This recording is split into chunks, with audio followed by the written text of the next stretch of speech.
નમસ્તે વિદ્યાર્થી મિત્રો, સેકન્ડ લેક્ચરમાં આપનું સ્વાગત છે. ઓકે, આજે મિત્રો આપણે 2002નું ડિસેમ્બરનું પેપર છે એ સોલ્વ કરવાના છીએ. લાસ્ટ લેક્ચરમાં આપણે જાન્યુઆરી 2002નું જે પેપર હતું એ સોલ્વ કર્યું હતું. બરાબર, તો આપણે સ્ટાર્ટ કરીએ. ફર્સ્ટ ક્વેશ્ચન છે, મહાવંશ મૂળભૂત રીતે કોનો ઇતિહાસ છે? તો એ મિત્રો શ્રીલંકાના બૌદ્ધ ધર્મ સાથે સંકળાયેલું છે. બરાબર, મહાવંશ. ઓકે, ત્યારબાદ બીજો પ્રશ્ન છે, પતંજલિનું મહાભાષ્ય. બરાબર, પાતંજલિ નહીં, પતંજલિ છે. બરાબર, અહીંયા લખ્યું છે જો પતંજલિ. પતંજલિનું મહાભાષ્ય એ શાના ઉપર વિવેચન છે? બરાબર, વિવેચન એટલે એક પ્રકારનું આપણે કહી શકીએ ક્રિટિસિઝમ જેવું. બરાબર, ઓકે. તો એમાં જવાબ આવે છે મિત્રો અષ્ટાધ્યાયી. બરાબર, અષ્ટાધ્યાયી જે છે એ પુસ્તક છે અને કોણે લખેલી છે? તે પાણીની ઋષિએ લખેલી છે. બરાબર, પાણીની. ઓકે, ત્યારબાદ આપણે અને પાણીની ઋષિ છે ને મિત્રો એ નંદ વંશના સમકાલીન હોય છે. બરાબર, અને મહાપદ્માનંદ અને ધનાનંદ ને બધાના સમકાલીન હોય છે. બરાબર, પાણીની ઋષિ. અને આમણે જે આ બુક લખી છે અષ્ટાધ્યાયી, એ શેની પુસ્તક છે? તો એ વ્યાકરણની પુસ્તક છે. બરાબર, ગ્રામર, વ્યાકરણ. ત્યારબાદ આગળનો પ્રશ્ન છે, વૃક્ષ ફલયનો શો અર્થ થાય છે? તો એમાં મિત્રો આવે છે વૃક્ષ ફલયની ગણતરી. જો આમાં કંઈક આવું છે મિત્રો, આ એક આપણે ઝાડ માની લઈએ. બરાબર, તમે એવું જોયું હશે કે આપણે ઝાડને જ્યારે આમ કાપીએ, બરાબર, તો એમાં અંદર આવા બધા ચિહ્ન દોરેલા હોય છે. બરાબર, આ એક હોય, પછી એની અંદર આ બીજું હોય, આ ત્રીજું, આવા આડાવાળા ઘણા બધા હોય. તો આને જ આપણે કહીએ છીએ વૃક્ષ ફલય. અને આ વૃક્ષ ફલય છે ને મિત્રો, એના આધારે આપણે વૃક્ષ કેટલું જૂનું છે, બરાબર, એનો સમયગાળો આપણે જાણી શકીએ છીએ. બરાબર, ઓકે. પછી આગળનો પ્રશ્ન છે, નીચેનામાંથી કયું સ્થળ ઉત્તર પુરાપાષાણ કાળનું છે? તો એમાં પટણે આવશે. બરાબર, અને પટણે જે છે તે આપણું જસ્ટ મિનિટ, હા, બિહારમાં આવેલું છે. બરાબર, ઓકે. નહીં, સોરી, બિહારમાં નથી, પટને મહારાષ્ટ્રમાં છે. ઓકે, મહારાષ્ટ્રમાં આવેલું છે. બરાબર,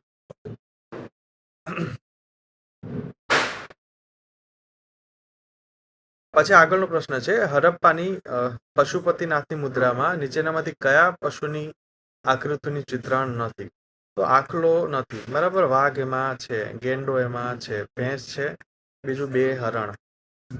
ઓકે, ત્યારબાદ શું છે બીજું? હાથી. હા, બરાબર, હાથી છે એમાં. ઓકે, એટલે હાથી, વાઘ, ગેંડો, ભેંસ અને બે હરણના ચિત્રો છે. ઓકે, હવે આ પશુપતિનાથ જે છે ને મિત્રો, એ મુદ્રા આપણે ક્યાંથી મળી છે?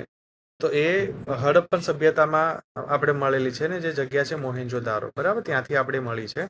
બીજું કે આ પશુપતિનાથ છે એને અત્યારના કયા ઈશ્વર સાથે સંકળાવવામાં આવે છે? તો લોર્ડ શિવ સાથે. બરાબર, શંકર ભગવાન જે છે એ ઘણા ઇતિહાસકારો એવું સરખાવે છે કે ભાઈ આ પશુપતિનાથ છે કદાચ લોર્ડ શિવ હશે. બરાબર, શંકર ભગવાન હશે. ઓકે, પછી આગળ છે, નીચેનામાંથી પાંચમા વેદ તરીકે કોને ઓળખવામાં આવે છે? તો એ છે ઇતિહાસ પુરાણ. હવે ઇતિહાસ પુરાણમાં શું છે? તો જનરલી બે વસ્તુ છે, એક રામાયણ અને એક છે મહાભારત. બરાબર, તો આ બંનેને કહેવામાં આવે છે ઇતિહાસ પુરાણ. ઘણી જગ્યાએ ફક્ત મહાભારતને પણ પાંચમો વેદ કહેવામાં આવે છે. બરાબર, એટલે ધ્યાન રાખજો, જે પ્રકારનું ક્વેશ્ચન પૂછાય એ પ્રકારે આપણે ટીક મારવાનું. ઓકે, ત્યારબાદ આગળ છે, શિક્ષા એ વેદાંગ. હવે વેદાંગ એટલે શું છે? તો એક વસ્તુ છે વેદાંગ. બરાબર, બે શબ્દ છે આમાં, વેદોનો અંગ. બરાબર, વિચ ઇઝ પાર્ટ ઓફ વેદાસ, એટલે કે એનો અંગ છે. અને બીજું છે વેદાંત.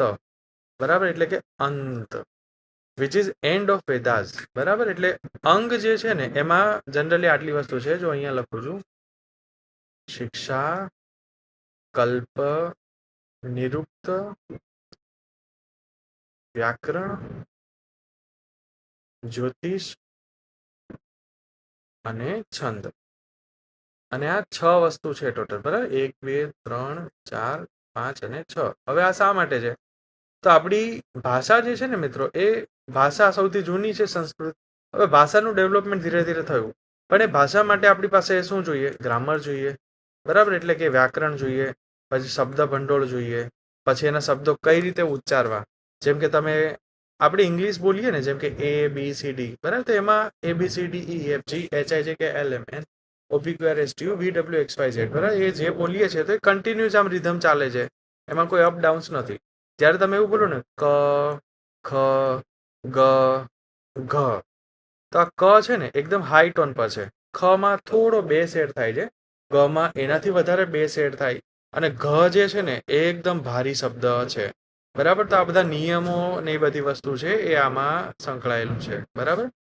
ઓકે, તો એમાં પૂછેલું છે કે શિક્ષા છે એક વેદાંગ છે, બરાબર, સાચું છે. તે શાનાથી સંબંધિત છે? તો શિક્ષા જે છે એ સંબંધિત શેનાથી છે? ઉચ્ચારો સાથે સંકળાયેલું છે, બરાબર.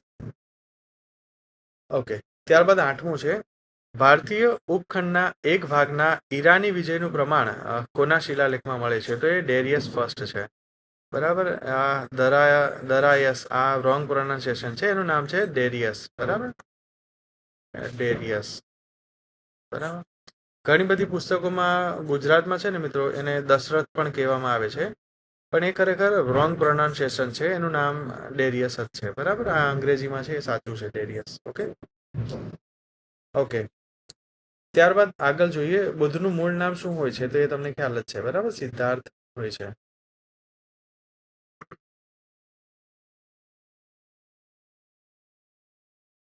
ઓકે, જો મિત્રો આમાં વધારે આપણે વાત નથી કરતા, બરાબર. અને આ જે ઘટના છે ને ડેરિયસની, એ તમને 5th સેન્ચુરી આજુબાજુની દેખાશે. અને આ જે ઈરાની લોકો છે, બરાબર, એ ફર્સ્ટ આક્રમણકારીઓ હતા ભારત ઉપર, એટલે કે હિન્દ ઉપર, બરાબર. એ ફર્સ્ટ આક્રમણકારીઓ હતા જેમણે હિન્દ ઉપર આવી રીતે આક્રમણ કરેલો હતો. અને આમનો જે આ શિલાલેખ છે ત્યાં એ વસ્તુ ઉલ્લેખિત છે કે ભાઈ ભારતનો જે ઉત્તરનો અમુક ભાગ છે, બરાબર, એ અમારો એટલે કે ઈરાનનો છે, બરાબર, એમના અભિલેખોમાં આપેલું છે.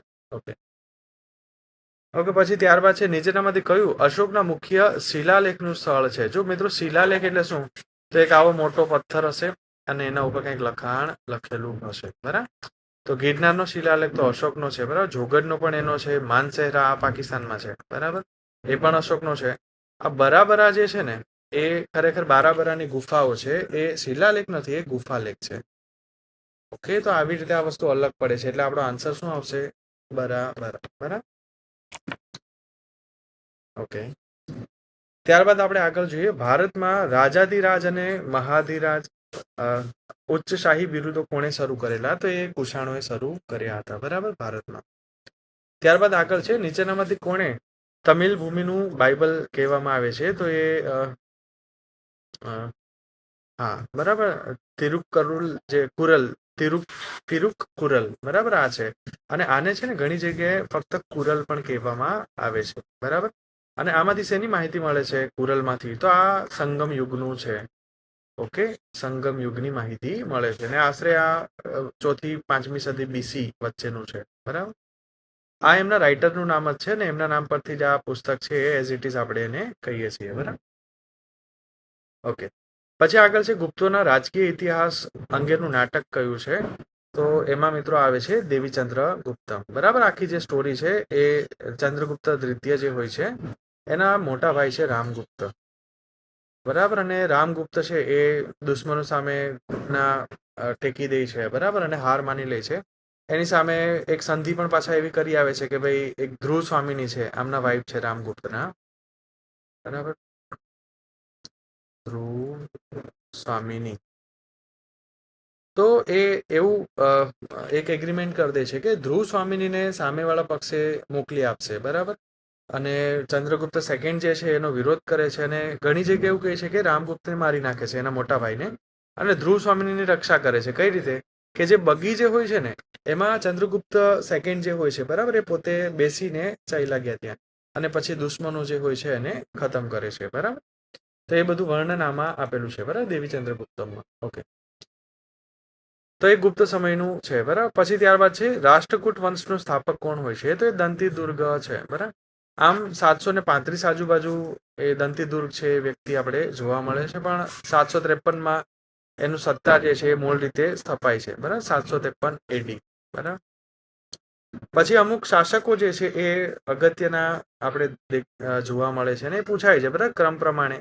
પહેલા થઈ ગયા દંતીદુર્ગ, પછી ગોવિંદ ત્રીજા, બરાબર, ગોવિંદ ત્રીજા, થર્ડ.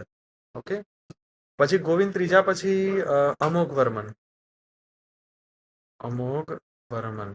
જો આ ગોવિંદ ત્રીજા છે ને એ ખરેખર બહુ પાવરફુલ વ્યક્તિ હોય છે અને બહુ ખાસો વિસ્તાર જે છે રાષ્ટ્રકૂટ સામ્રાજ્યમાં ભેળવી આપે છે, બરાબર ને. અમોઘવર્મન છે પછી એને આગળ લઈ જાય છે સામ્રાજ્યને. ત્યારબાદ આવે છે કૃષ્ણ થર્ડ. કૃષ્ણ થર્ડ પછી આવે છે Indra third. Okay, Indra third અને હા લાસ્ટ રૂલર છે કર્ક થર્ડ. ઓકે, આ 5-6 રૂલર્સ છે એ આપણે યાદ રાખીશું તો આપણે ટીક કરી શકીશું, બરાબર. ઓકે ઓકે, પછી આગળ છે મિત્રો તક્ષશિલા યુનિવર્સિટી ક્યાં આવેલી છે? તો આ તો તમને ખ્યાલ જ છે, બરાબર. ગાંધારમાં આવેલી છે અને આખી યુનિવર્સિટી આજે પાકિસ્તાનના વિસ્તારમાં છે. આગળનો પ્રશ્ન છે હિન્દુ તત્વજ્ઞાન અને સામાજિક પ્રથાઓનું વિગતવાર વ્યવસ્થિત વર્ણન શેમાંથી જોવા મળે છે? તો આ મિત્રો ગઈકાલે આપણે કિતાબ અલ હિન્દ, બરાબર, જે અલ બિરુનીની પુસ્તક છે 10મી સદીમાં મોહમ્મદ ગઝની સાથે અહીંયા ભારતમાં આવેલા, બરાબર. આપણે જે લાસ્ટ લેક્ચરમાં પણ અમે વાત કરી હતી, બરાબર. એમાં ભારતના તત્વજ્ઞાન, સામાજિક સ્થિતિઓ, પહેરવેશ, બરાબર, એ બધું એમાં જોવા મળે છે, બરાબર. ઓકે, પછી ત્યારબાદ આગળ છે દારા શુકો નહીં, દારા શિકો, બરાબર. દારા શિકો. આ કોણ છે દારા શિકો? તો ઔરંગઝેબ જે હોય છે ને, ઔરંગઝેબ જે અંતિમ મોટા મુઘલ રૂલર, બરાબર, જેનું 1707માં અવસાન થઈ જાય છે ને મુઘલ સત્તા આખી પછી વેરવિખેર થવાની શરૂ થાય છે, એમના ભાઈ છે, બરાબર, દારા શિકો. અને એવું કહેવાય છે કે દારા શિકો જે છે ને એના એક હાથમાં કુરાન રહેતું હતું અને એક હાથમાં વેદો અને ઉપનિષદો, બરાબર. અને ખરેખર આ વ્યક્તિ જો રૂલ ઉપર આવ્યા હોત દારા શિકો તો એમના વંશજો આગળના જે થઈ ગયા, બરાબર, અકબરની જેમ કે સહિષ્ણુતાની નીતિ છે, બરાબર, કે ભાઈ દરેક વ્યક્તિને અધિકાર છે, પોતાનો ધર્મ છે એ માની શકે છે, બરાબર, એને સારી રીતે પાલન કરી શકે છે. અને રાજપૂતો સાથે પણ એક સેટલમેન્ટની નીતિ, જ્યારે આપણે ઔરંગઝેબનું જોઈએ તો એ રાજપૂતો સામે એક પ્રકારનો લડાવ દેખાય છે ઓલવેઝ, બરાબર. અને એક પ્રકારનું આમ જોવા જઈએ તો ઔરંગઝેબ જે છે હાફિઝ હોય છે. હાફિઝનો મિનિંગ એવો થાય છે કે આખું કુરાન એને મોઢે હોય છે, બરાબર. તો એને એક પ્રકારનું એવું પણ હોય છે કે ઇસ્લામ પ્રત્યે એની વફાદારી જે છે, બરાબર, એ બહુ વધારે પડતી હોય છે અને એના કારણે પછી એ બીજા જે ધર્મો છે એને નીચું દેખાડવાનું ક્યાંક ને ક્યાંક શરૂ કરે છે, બરાબર. એની સામે દારા શિકો જે છે એ એવા નથી હોતા, બરાબર, એ સારા વ્યક્તિ હતા. પણ અંતે પછી બહુ ખરાબ રીતે દારા શિકોને મારી નાખે છે ઔરંગઝેબ જ, કારણ કે એ ખરેખર જાણતા હોય છે, બરાબર, કે દારા શિકો સત્તા ઉપર આવી ગયો તો મુઘલ સત્તાનો જે પાવર છે ને એ ઓછો થઈ જશે. બીજી વસ્તુ કે ઔરંગઝેબ જે હોય છે એને સૈન્યનો બહુ સારો અનુભવ હોય છે, દારા શિકોને એ વસ્તુનો કોઈ એક્સપિરિયન્સ નથી હોતો, એટલે લડાઈમાં પછી ઔરંગઝેબ જીતે છે, બરાબર. ઓકે, આપણો પ્રશ્ન છે દારા શિકોનો મઝલા અલ બહરેન ગ્રંથ શું છે? બરાબર, તો એ જે ગ્રંથ છે મિત્ર એ ઉપનિષદ અને ઇસ્લામના તત્વજ્ઞાનના સમન્વયનો ગ્રંથ છે, બરાબર. જેમ મેં કીધું ને કે એના એક હાથમાં ઉપનિષદ અને એક હાથમાં કુરાન રહેતું હતું, બરાબર. ઓકે, પછી આગળનો પ્રશ્ન છે વિજયનગરે હોયસલ પ્રદેશ કયા વર્ષમાં જીતેલું? તો આ મિત્રો 1336માં વિજયનગર સામ્રાજ્ય સ્થપાય છે, બરાબર. અને ત્યારબાદ 1347માં બહમની સામ્રાજ્ય સ્થપાયું. તો બહમની સામ્રાજ્ય જે સ્થપાયું ને એના જસ્ટ એક વર્ષ પહેલા 1346માં આ હોયસલ પ્રદેશ છે ને એ જીતવામાં આવેલો હતો, બરાબર. તો આમાં ઓકે અહીંયા 1346, બરાબર. ઓકે, ત્યારબાદ આગળ છે ચંગીઝ ખાને ભારતમાં કોના શાસન દરમિયાન પ્રવેશ કર્યો હતો? તો ઇલ્તુત્મિશના સમયે છે. આ ગુલામ વંશના છે અને સમયગાળો 1221, બરાબર. આ સમયગાળામાં ચંગીઝ ખાન જે છે, બરાબર, એ અહીંયા ભારતમાં આક્રમણ કરે છે. ઓકે, પછી આગળ છે બહમની રાજ્યના સ્થાપક કોણ હોય છે? તો એ મલિક અંબર ના, મોહમ્મદ ગાવા, આદિલ શાહ નહીં, બરાબર. એ આમાંથી ડી આન્સર આવશે કારણ કે આમાંથી એક પણ વ્યક્તિ નથી અને એનું નામ છે અલાઉદ્દીન હસન બહમન શાહ, બરાબર, બહમન શાહ. ઓકે, અને આપણે ઉપર જોયું એમ 1347માં બહમની સામ્રાજ્ય છે એની સ્થાપના કરે છે. હવે આ બહમની સામ્રાજ્ય છે ને મિત્રો સ્પ્રેડ થાય છે અને જનરલી 5 જેટલા ભાગોમાં વહેંચાય છે પછી, બરાબર. એમાં અહમદનગરનો એક વિસ્તાર છે, એમાં અહમદનગર, ઓકે, એમાં નિઝામશાહી હોય છે. પછી બીજાપુરનો વિસ્તાર છે, એમાં આદિલશાહી આપણે જોવા મળે છે, બરાબર. પછી બેરારનો વિસ્તાર છે, એમાં ઇમાદશાહી હોય છે. પછી બીડરનો વિસ્તાર છે, બીદર અથવા બીડર, બરાબર, એ બરીદશાહી હોય છે ત્યાં. અને ગોલકોંડા લાસ્ટમાં, ત્યાં હોય છે કુતુબશાહી, બરાબર. ઓકે, અને આ પછી એક ઇન્ટિગ્રેટેડ ભાગ આખો બને છે, બરાબર, બહમની સામ્રાજ્યનો. ઓકે, પછી આગળનો પ્રશ્ન છે, મદદ માસ એ ગ્રાન્ટ કોને અપાતી હતી? જો આનો મિનિંગ શું થાય છે? મદદ માસ એટલે એક એવી જમીન જેના ઉપરથી કોઈ કર છે ને લેવામાં નહીં આવે. હવે એમાં ધાર્મિક ગુરુઓ હોય, બરાબર, પછી મોટા કોઈ રિસર્ચ સ્કોલર, મતલબ એ સમયના જે કવિ અથવા કવિતાઓ લખનાર વ્યક્તિઓ હશે, બરાબર, કોઈ મોટા વિદ્વાન હશે, તો એવા જે વ્યક્તિઓ હોય છે એને સહાય, શાહી કારખાના કે આધ્યાત્મિક વિદ્વાનો, બરાબર. તો એવા જે વ્યક્તિઓ હતા, જે આધ્યાત્મિક વિદ્વાનો જે હતા, એમને આ ગ્રાન્ટ આપવામાં આવતી હતી. અને આ શરૂ કોણે કરી હોય છે મિત્રો? તો ફિરોજ શાહ તુગલકે કરી હતી, બરાબર. ફિરોજ શાહ તુગલક. ઓકે, ત્યારબાદ આગળ આપણે જોઈએ, હુંડી એ શું છે? હુંડી એટલે આપણે કહી શકીએ કે એક પ્રકારનું મિત્રો હિસાબી, એક મિનિટ ઉભા રહો, ના, કર્યાવર નથી, બરાબર. વિનિમય પત્ર આપણે કહી શકીએ એક પ્રકારનું, બરાબર. હિસાબી પદ્ધતિની માર્ગદર્શિકા પર નથી, વાણિજ્ય અંગેનું પત્રક, બરાબર. વિનિમય પત્ર છે. વિનિમય પત્રમાં જનરલી શું થાય છે મિત્રો કે માનો કે હું અહીંયા સુરતમાં છું, બરાબર. મારે કોઈક વસ્તુ છે ને અમદાવાદમાં પણ મારી એક કંપની છે. હવે અહીંયાથી હું નાનકડું છે ને એક પરચી લખી દઉં, મારી સાઈન કરી દઉં, અને એ વસ્તુ, અરે આ હુંડી જે છે, નાનકડું કાગળ, બરાબર, એ અહીંયા લઈને કોઈ જાય છે અમદાવાદ, અને અમદાવાદથી પછી કોઈક વસ્તુ કોઈક વ્યક્તિને લેવાની છે, તો આ કાગળ એમને આપશે ને ત્યાં, તો એના બદલામાં એમને વસ્તુઓ આપી દેશે, બરાબર, અથવા પૈસા જોતા હોય તો પૈસા એમને આપી દેશે. તો મિત્રો એક સમય હતો કે મધ્યકાળમાં, બરાબર, ઇવન હમણાં 18મી 19મી સદી સુધીમાં પણ ઘણી બધી જગ્યાઓ હુંડી ચાલતી હતી, બરાબર, નર્મદના સમય સુધી. તો એ એક વિશ્વાસ હતો મિત્રો કે એ આખું વ્યાપાર જે છે એક નાનકડી પરચી ઉપર ચાલી જતો, બરાબર. પણ આજે આ વસ્તુ પોસિબલ નથી. તો એ શું હતું? એ હતું વિનિમય પત્ર.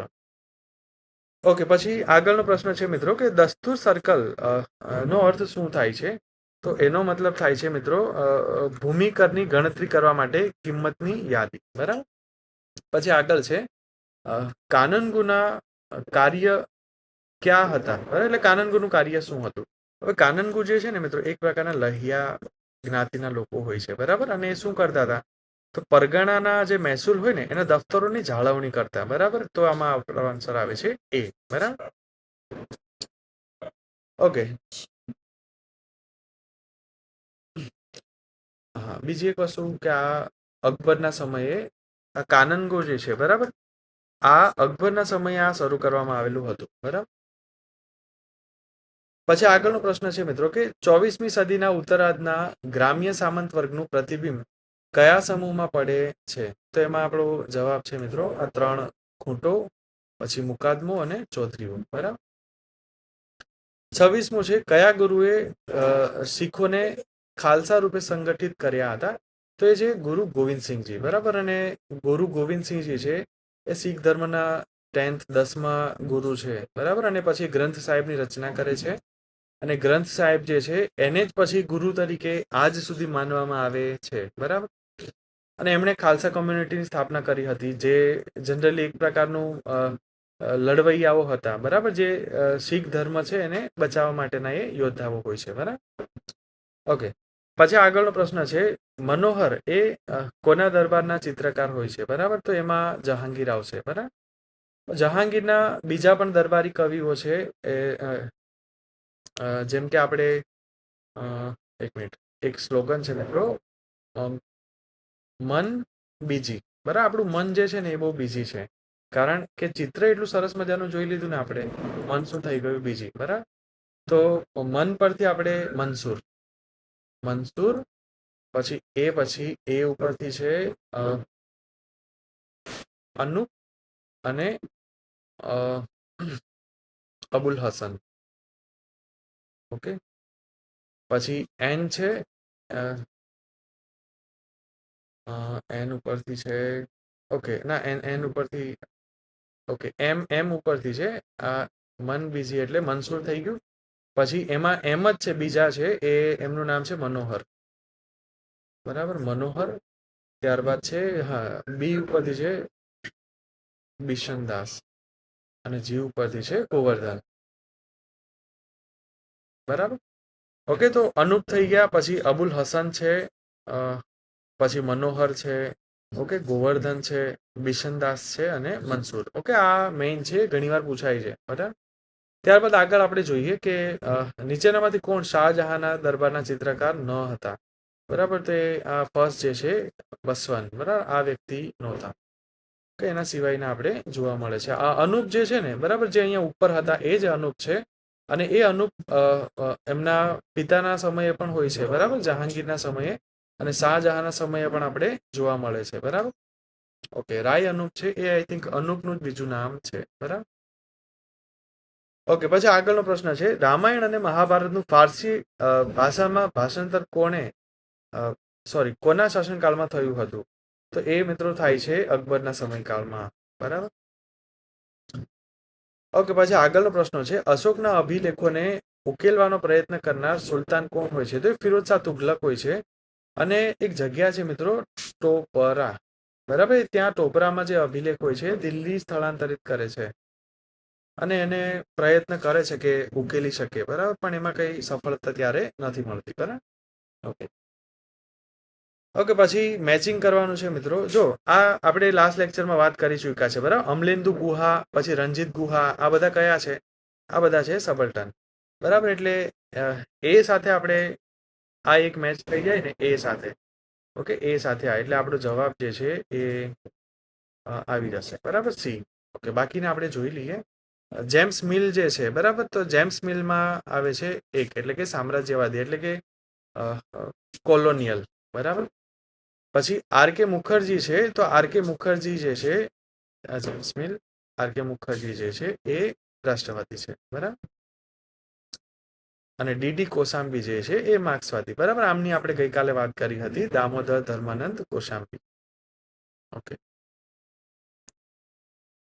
પછી આગળનો પ્રશ્ન છે મિત્રો, યુરોપિયન વ્યાપારીઓ જે ભારતમાં આવ્યા હતા એ કાળક્રમ. બરાબર, તો પોર્ટુગીઝો ફર્સ્ટ આવેલા 1498માં. Just minute, 1498માં. ત્યારબાદ ડચ લોકો બીજા નંબરે આવેલા હતા. બરાબર, આઈ થિંક 1595 આજુબાજુ. ત્યારબાદ બ્રિટિશર્સ આવે છે 1600માં અને પછી ફ્રેન્ચ આવે છે 1664માં. બરાબર, તો એમાં આપણું ફર્સ્ટ છે પેલા 2 નંબર. ઓકે, એટલે આ બંને નીકળી ગયા. 2 નંબર પહેલું છે, પછી કયું છે 4 નંબર. ઓકે, એટલે આપણો જવાબ આવશે આ 2, 4, 3 અને 1. બરાબર, ઓકે. પછી આગળનો પ્રશ્ન છે મિત્રો, કયા સંધિ ધારા દ્વારા બ્રિટિશ ઇસ્ટ ઇન્ડિયા કંપનીના પરવાનાનું 20 વર્ષ માટે નવીનીકરણ કરવામાં આવ્યું ન હતું? જો આ ચાર્ટર એક્ટ જે શરૂ થયા હતા ને મિત્રો 1793 થી, પછી 1813, 1833, 1853 અહીંયા સુધી કન્ટિન્યુ થાય છે. અહીંયાથી સ્ટોપ થઈ જાય છે. બરાબર, અહીંયાથી પછી કન્ટિન્યુ નથી થતું. બરાબર, તો 1853 આપણો જવાબ આવશે. ઓકે, પછી આગળ એક નાનકડું જોડકું પાછું છે. એમાં જનરલી આપણે જોઈએ કે કોર્નવોલિસ છે, બરાબર, 1793માં કાયમી જમાબંધી પદ્ધતિ લઈને આવે છે. અને એના પછી જ આ જે વેલેસ્લી છે, બરાબર, એ સહાયકારી યોજના લઈને આવે છે. અને એનો 1798થી 1805 વચ્ચે આ ભાઈ સાહેબ જે છે એનું રૂલ હોય છે. બરાબર, વેલેસ્લીનું. બરાબર, અને એ સહાયકારી યોજના અંતર્ગત અલગ અલગ જે પ્રિન્સલી સ્ટેટ છે, બરાબર, એને મનાવે છે કે ભાઈ અમે તમને લશ્કર મોકલીશું સહાયતા માટે. અને એને અંદર પછી લશ્કર ઇન્ટરફેરન્સ રાખે છે. એનો એક અંગ્રેજી અધિકારી પણ ત્યાં રહેતો હોય છે. અને ઘણી બધી રીતે સહાયની એક પ્રકારનો વાત કરે છે ત્યાં. પણ પછી કાવા દાવા કરીને એની પ્રિન્સલી સ્ટેટ હોય છે, જે બરાબર, જે નાના નાના રજવાડાઓ હોય છે, એને અંતે મેળવી દે છે, નાના મોટા દરેક રજવાડાને. બરાબર, શેમાં? બ્રિટિશ પાવરમાં. બરાબર, ઓકે. તો એ વેલેસ્લી લઈને આવેલા સહાયકારી. બરાબર, ને ખાલસા નીતિ જે છે આ એક કન્ફ્યુઝન થાય છે. ઓકે, એ ડલહાઉસી લઈને આવેલા. બરાબર. તો ખાલસામાં છે ડેલહાઉસી અને સહાયકારી જે છે એ છે વેલેસ્લી. ઓકે, ને ડેલહાઉસીનો સમય શું છે? તો એ છે 1848 થી 1856 આજુબાજુ. બરાબર. ઓકે ઓકે, તો આ બે વસ્તુ સેટ કરીએ ને, એ સાથે 3, એ સાથે 3, તો અહીંયા બે જગ્યાએ છે. બરાબર. એક બી માં છે, એક સી માં છે.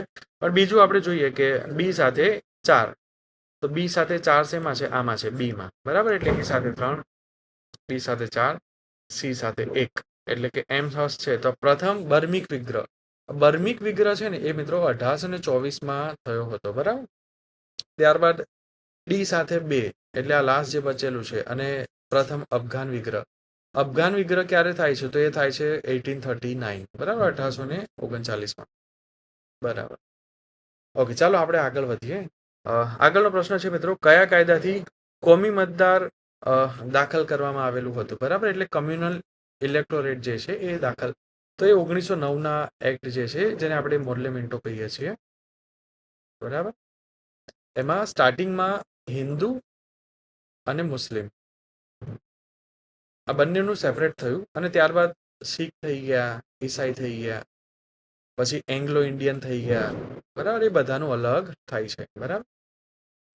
ઓકે, આગળનો પ્રશ્ન છે, સંપત્તિના બહિર્ગમન. જો આપણે લાસ્ટ લેક્ચરમાં વાત કરી ચૂક્યા છે. બરાબર. જે ડ્રેઇન વેલ્થ છે, એટલે કે આપણી સંપત્તિ જે છે એ વેલ્થ જે છે એ બહાર જઈ રહી છે, ડ્રેઇન થઈ રહી છે. ક્યાં? બ્રિટનમાં.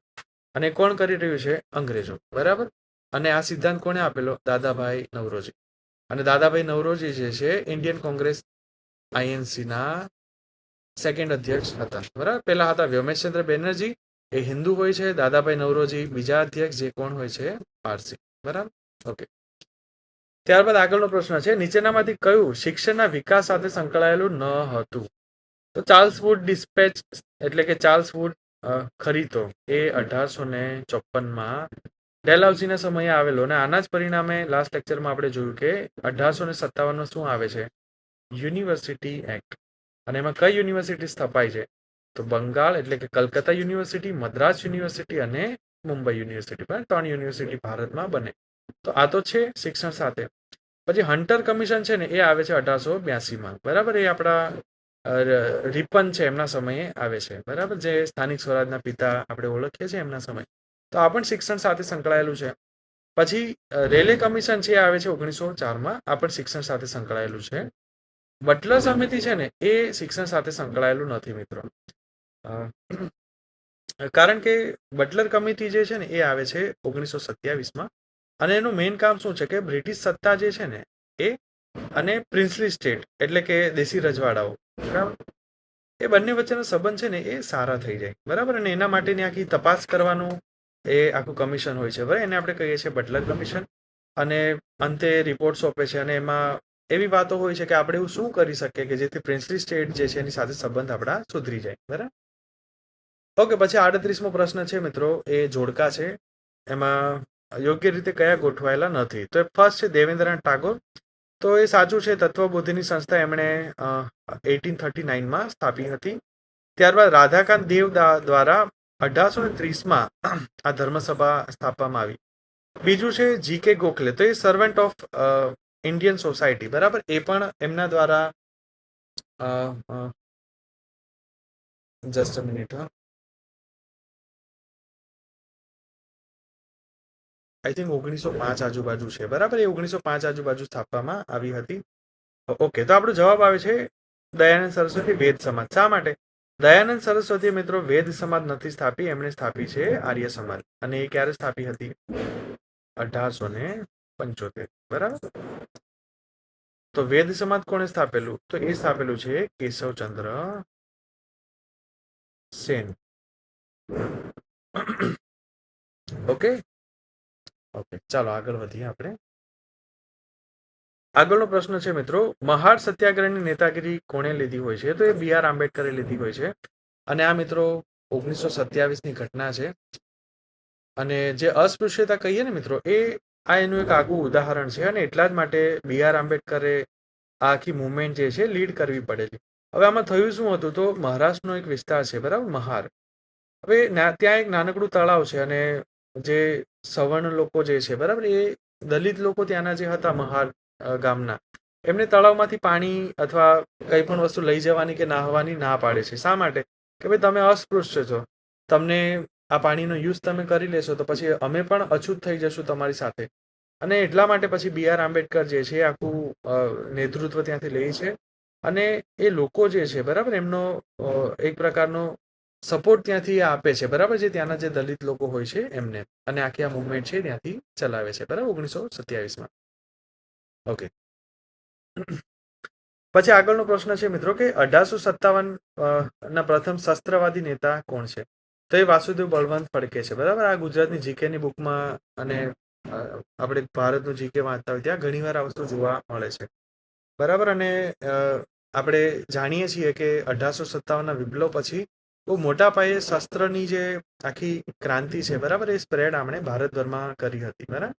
અને અલગ અલગ ગામડાઓ અને અલગ અલગ જગ્યાઓ જઈ લોકોને ભાષણો આપવા, લોકોને મોટિવેટ કરવા, અને બ્રિટિશ સત્તા છે એનો પ્રતિકાર કઈ રીતે કરી શકાય બરાબર એમની વાતો આ કરતા હતા બરાબર. અને એટલા માટે જ આપણે એમને ફાધર ઓફ ઇન્ડિયન આર્મ રેબેલિયન બરાબર એ એમને કહીએ છીએ આપણે બરાબર, વાસુદેવ બળવંત ફડકે. બીજું કે એમના એક સત્યાગ્રહ પણ એમણે કરેલો હતો, રામોસી સત્યાગ્રહ, અને આ સત્યાગ્રહ થાય છે મિત્રો 1879માં. આની પાછળનું રીઝન શું છે? તો જે વિસ્તાર જે છે બરાબર મહારાષ્ટ્રનો, ત્યાં મહારાષ્ટ્રના વિસ્તારમાં 1876-77માં મિત્રો દુષ્કાળ પડે છે. અને દુષ્કાળમાં અંગ્રેજો કોઈ પગલાં નથી લેતા અને એના પરિણામે ઘણા બધા લોકો મરવા લાગે છે. અને એટલા માટે પછી રામોસી આજે એક આખો નાનકડો બળવા જેવું આ વાસુદેવ બળવંત ફડકે છે એ લોકોની મદદથી કરે છે બરાબર. ઓકે, ત્યારબાદ આગળનો પ્રશ્ન છે ગુજરાતમાં 1857ના ઉદ્રેકનું કેન્દ્ર કયું હતું? તે હોય છે મિત્રો દ્વારકા. અને દ્વારકામાં વાઘેરો હોય છે બરાબર, વાઘેર કમ્યુનિટીના લોકો છે. ઓકે, તો એ વાઘેરો દ્વારા એ અહીંયામાં નેતૃત્વ છે એ આખું લેવામાં આવે છે.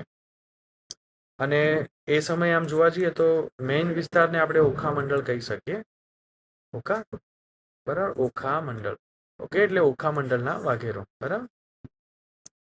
એમાં મિત્રો બે વ્યક્તિઓના નામ પણ આપણે જોવા મળે છે. એક આપણે જોધા માણેક અને મનુ માણેક બરાબર. બરાબર, આ બે વ્યક્તિ છે, જોધા માણેક અને મનુ માણેક બરાબર. એ 1857ના વિપ્લવ આ દ્વારકા ઓખા મંડળ વિસ્તાર સાથે સંકળાયેલા છે. ત્યારબાદ આગળનો પ્રશ્ન છે નીચેનામાંથી કઈ સામૂહિક ચળવળ ગાંધીજીએ શરૂ કરી નહોતી? સ્વદેશી ચળવળ છે ને એ ગાંધીજીએ નહોતી કરી મિત્રો, કારણ કે 1905માં બાળ ગંગાધર તિલક એમણે કરી હોય છે બરાબર. ને આ સ્વદેશી શબ્દ છે ને એ ફર્સ્ટ ટાઈમ કોણે? તો એ દયાનંદ સરસ્વતી. ઓકે, સરસ્વતી. ઓકે, તો એવું પૂછાય કે સ્વદેશી શબ્દ ફર્સ્ટ ટાઈમ કોણે યુઝ કર્યો? તો એ છે દયાનંદ સરસ્વતી. સ્વદેશી મુવમેન્ટ કોણે કરી છે? તો બાળ ગંગાધર તિલક 1905. હિન્દ છોડો તો એ ગાંધીજીએ કરેલું છે 1942. સવિનય કાનૂન ભંગ એટલે સિવિલ ડિસોબિડિયન્સ એ 1930 બરાબર, દાંડી માર્ચ ને જે બધું થાય છે તે. અને અસહકાર બરાબર એ 1920માં નોન કોપરેશન બરાબર. ઓકે, આગળ વધીએ. આગળનો પ્રશ્ન છે મિત્રો ભારતીય રાષ્ટ્રીય કોંગ્રેસના પ્રથમ ભારતીય મહિલા, તો એ મિત્રો હોય છે સરોજની નાયડુ. અને અધિવેશનનું નામ છે કાનપુર અધિવેશન. અને આ અધિવેશન ભરાયું હતું 1925માં. જો આને આપણે આવી રીતે યાદ રાખી શકીએ કે 1924નું જે અધિવેશન હતું બરાબર બેલગામ, અને આ બેલગામ અધિવેશનમાં ગાંધીજી જે છે એટલે ગાંધીજી લાઈફ ટાઈમ છે ને કોંગ્રેસના એક જ વાર અધ્યક્ષ બનેલા. કયા અધિવેશનના? બેલગામ. અને ક્યારે થયું હતું? 24માં. એના જસ્ટ બીજા જ વર્ષે, કારણ કે ગાંધીજી એ વસ્તુ પછી લોકોને એક પ્રકારનો સુઝાવ આપે છે કે અત્યાર સુધી તમે હિન્દુ અધ્યક્ષ બનાવી દીધા, મુસ્લિમ બનાવી દીધા, પારસી બનાવી દીધા, અંગ્રેજી અધ્યક્ષ બનાવી, તો મહિલા અધ્યક્ષ શા માટે નથી? બરાબર ને. એટલા માટે પછી સરોજિની નાયડુની પસંદગી કરવામાં આવે છે અને એમને અધ્યક્ષ બનાવવામાં આવે છે બરાબર. ઓકે, ત્યારબાદ આગળનો પ્રશ્ન છે ગાંધીજીએ નીચેનામાંથી કોને ભવિષ્યની તારીખનો ચેક ગણેલો છે? તો એ છે ક્રિપ્સ મિશન. અને 1942માં આવેલું બરાબર, માર્ચ આજુબાજુ આવે છે. અને પછી આ નિષ્ફળ જાય છે ક્રિપ્સ મિશન, અને એના પરિણામે પછી આપણે જોઈએ છે કે 8 ઓગસ્ટ 1942થી શું શરૂ થાય છે? ક્વિટ ઇન્ડિયા બરાબર. તો આ ક્વી છે, હા, ક્વિટ ઇન્ડિયા બરાબર. એટલે કે હિન્દ છોડો. બરાબર, ઓકે. હવે જનરલી છે ને મિત્રો, જો આ જે ક્રિપ્સ મિશન છે, સ્ટેફર્ડ ક્રિપ્સ નામના વ્યક્તિ આવે છે. હવે બ્રિટિશર્સ એટલા સ્માર્ટ છે કે એને ખબર પડી ગઈ કે 1939થી શરૂ થઈ ગયું છે આપણું સેકન્ડ વર્લ્ડ વોર, અને એ લોકો બહુ એક્ટિવલી એમાં પાર્ટિસિપેટ કરતા હોય છે. અને એના પરિણામે એને રિયલાઇઝ થઈ ગયું કે ભાઈ બે જગ્યાએ જો લડવાનું સાથે થયું, બરાબર, ભારતમાં પણ જો વિદ્રોહ થયો તો એ કઈ રીતે હેન્ડલ કરશું. એટલે ભારતના લોકોને એક પ્રકારનું આશ્વાસન આપવા માટે પણ આવે છે. પણ જનરલી ક્રિપ્સ મિશનનો મેઇન હેતુ હોય છે સૈન્ય ભરતીનો, બરાબર, કે ભારતીય સૈન્ય છે એ આમાં જોડાય અને હમણાં અમને લડાઈમાં હેલ્પ કરે, એના બદલામાં અમે એમને આઝાદીનું વિચારીશું. બરાબર, ઓકે. ત્યારબાદ આગળનો પ્રશ્ન છે મિત્રો, ભારતીય ગણતંત્રનું બંધારણ ક્યારે સ્વીકારવામાં આવેલું? જો આપણી પાસે બે વસ્તુ છે, એક છે સ્વીકાર અને એક છે અમલ. સ્વીકાર મિત્રો થાય છે 26 નવેમ્બર 1949. બરાબર, 2 વર્ષ 11 મહિના અને 18 દિવસના અંતે આપણું બંધારણ આખું છે બનીને રેડી થઈ ગયું. અને એ દિવસ કયો હોય છે? 26 નવેમ્બર 1949. એટલે આ દિવસે શું થાય છે? સ્વીકાર. હવે અમલ 2 મહિના પછી થાય છે, બરાબર, 2 મહિના પછી. ક્યારે થાય છે? તો એ છે 26 જાન્યુઆરી 1950. શા માટે? તો કે 26 જાન્યુઆરી 1930 ના દિવસે પૂર્ણ સ્વરાજનો ઠરાવ કોણે પાસ કરેલો હતો?